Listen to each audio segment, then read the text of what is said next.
আমরা কম বেশি সবাই রান্না করতে পারি, রান্না আবার কে বা করতে পারি না। যেহেতু আমি একজন কন্টেন্ট ক্রিয়েটর, ভিডিও মেক করতে হবে, এই জন্য আমি ভিডিও করতেছি। আপনারা একটু আমার পাশে থাকবেন এবং আমার পাশে থেকে আমাকে একটু ভালোবাসা দিবেন আর কি।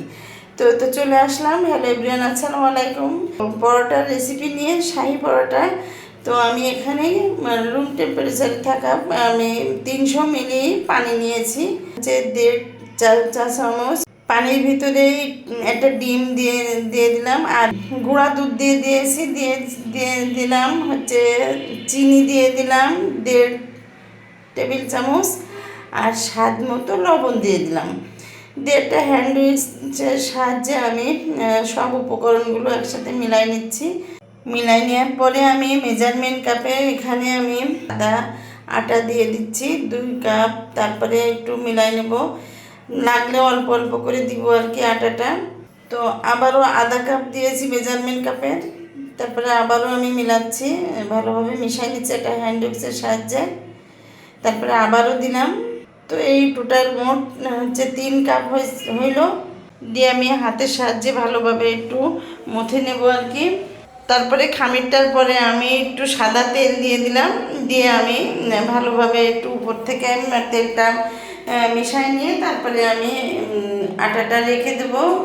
বেশ 20 মিনিট মতো আমি রেস্টে রেখে দেবো। তো একটু ঢাকা দিয়ে রাখলাম। 20 মিনিট পরে চলে আসলাম এবং ঢাকনাটা খুললাম। তো দেখেন, এই তো আমার খামিরটা। তো খামির থেকে কিছুটা একটা লিচি কেটে নিয়ে তো আমি এখন পরোটা বানাবো।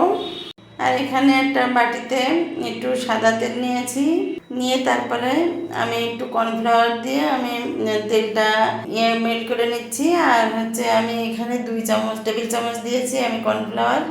তো এই তো আমার তেলের সাথে কর্নফ্লাওয়ারটা ভালোভাবে মিলাই নিয়েছি। আর এই তো আমি এই কর্নফ্লাওয়ারটা দিয়েছি। তারপরে আমি রুটিটা গোল করে নিয়েছি। আসলে যে যেরম ইচ্ছা সেরকম আমরা বানাইতে পারি। তো আমি এখানে প্রথমে একটা রুটিটা গোল করে রাউন্ড করে নিয়েছি, নিয়ে আমি এভাবে কেটে নিচ্ছি। কোনাগুলা ভিতর দিকে নিয়ে এসে আমি বসাই দিচ্ছি 2 সাইডের কোনাগুলা। তো সবগুলাই আমি এভাবেই করে নিব। সব কয়টা হচ্ছে কোনায় আমি এভাবে করে নিয়ে তারপরে একটার পরে একটা পাপড়ির মতো হয়েছে, একটার পরে একটা আমি দিয়ে দেব সেই পাপড়িগুলা।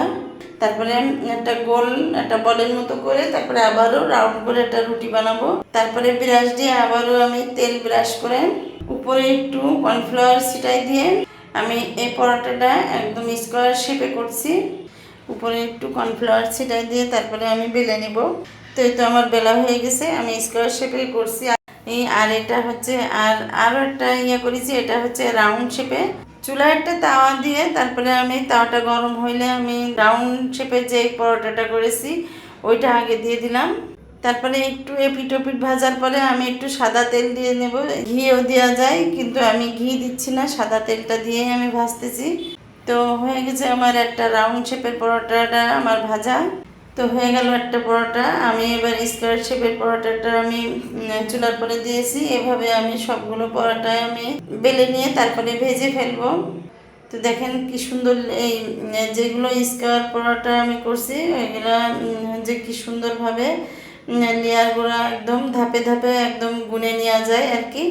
তো চুলার পর থেকেই আর কি ছেড়ে দিচ্ছে, একটা লেয়ার গুনে নেওয়া যাচ্ছে আর কি। হয়ে গেল আমার স্কোয়ার পরোটাগুলো একটা ভাজা।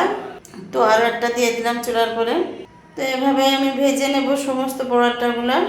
তো আমার হয়ে গেছে সমস্ত পরোটাগুলো ভাজা। তো আমার পরোটাগুলো কেমন হয়েছে শাহী পরোটা আমাকে একটু কমেন্ট বক্সে বলবেন, লিখবেন। আর হচ্ছে আমার ভিডিওগুলো যদি ভালো লেগে থাকে তাহলে আপনার বন্ধুদের মধ্যে একটু লাইক, কমেন্ট আর শেয়ার করে দিবেন।